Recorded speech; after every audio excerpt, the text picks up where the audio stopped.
lunch for Yes, sir. SAGU students. Yes, sir. Officially, I think that day. Yes, sir. Um, so you are the senior pastor here at Crossroads. Yes.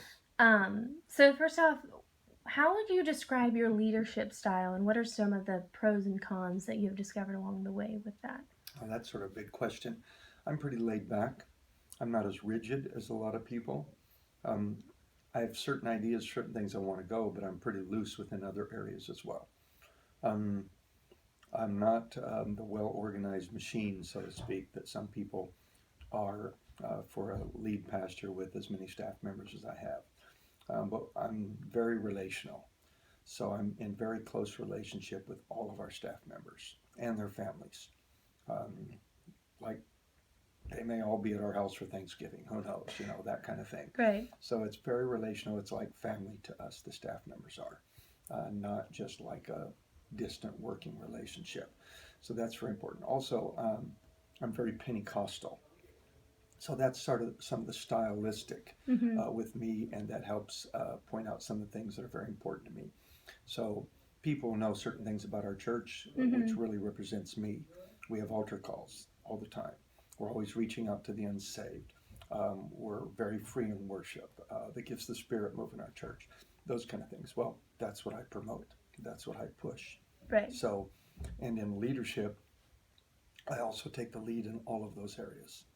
So I'm Pentecostal. I move in the gifts of the Spirit.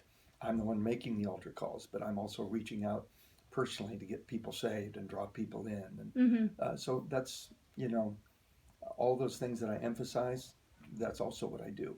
Yes, sir. And then being really friendly with the staff, Mm-hmm. you probably already know now. That's the way we are with the congregation too. Yes, We're sir. very, very accessible, very down to earth, and sort of relationally driven. Mm-hmm.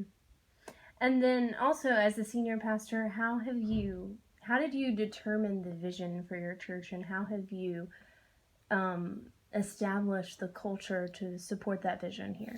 Well, part of the vision for the church is what I want for my own personal life as well too. So that's really, it's built around what my life is. I'm very Pentecostal. I'm very outreach driven. Right. And everybody in the church knows. I mean, I brought more people into church than anybody, except for now maybe these two young men that are coming that are reaching their whole school. Right. So, but, so those are things, and also the diversity in our church. Mm-hmm. Well, I was very insistent on that. When I first came here, even before I became pastor, when they were looking at me, I told them exactly what we'd do. They'd never had a non-white board member. They'd never had a non-white pastor on staff. Wow. And so those were things I was going to change right away, and I told them so. And they had to agree to that, otherwise things wouldn't have worked out too well for us coming together. Um, and so there's certain things to accomplish that. Part of it is I do it myself, which encourages other people to do it. Mm-hmm. Some of the things that we do in our diversity, we pull it into leadership, because a lot of churches want to be diverse ethnically, but it's very difficult for them to do that. But we pull it into leadership. I start with the staff members. I hired 2 ethnically diverse staff members, Black and Hispanic. Mm-hmm. And then now we have more than that. We have 2 Black staff members. We have 2 Hispanic staff members.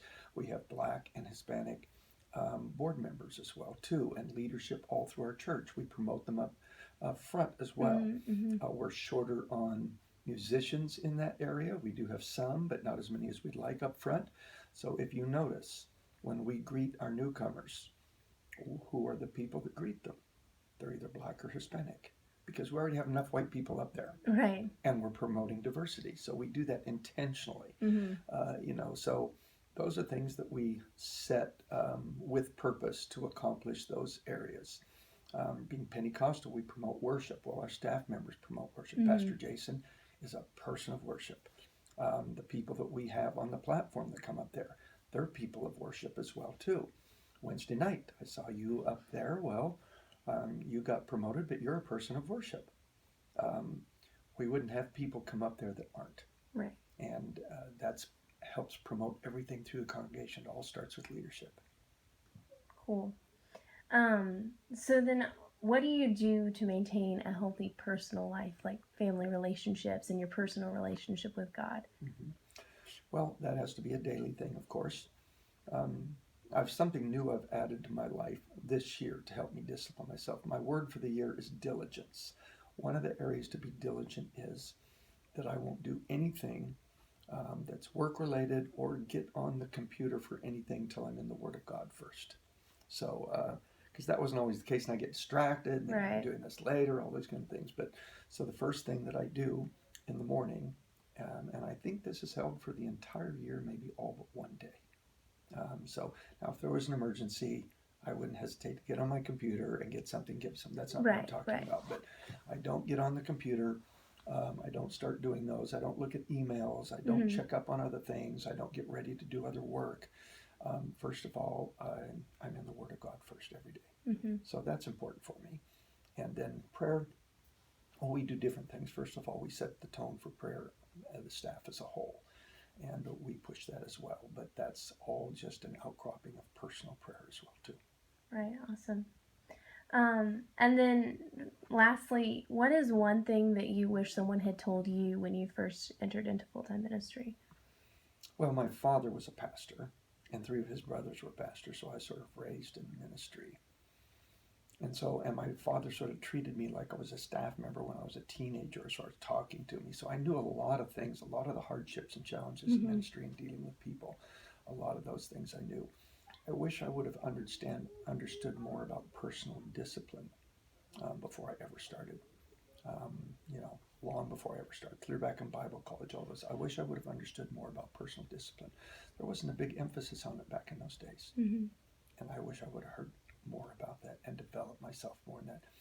It would have helped accomplish what I wanted to accomplish much easier and faster than it's taken in my life. Some lessons took me a long time to learn. Well, thank you so much. That's it. Really short, but thank you so much for taking time out of your crazy hectic schedule It's a to meet crazy with day me. today. I don't know what happened today. I have no idea what happened. A crazy day. So, and we're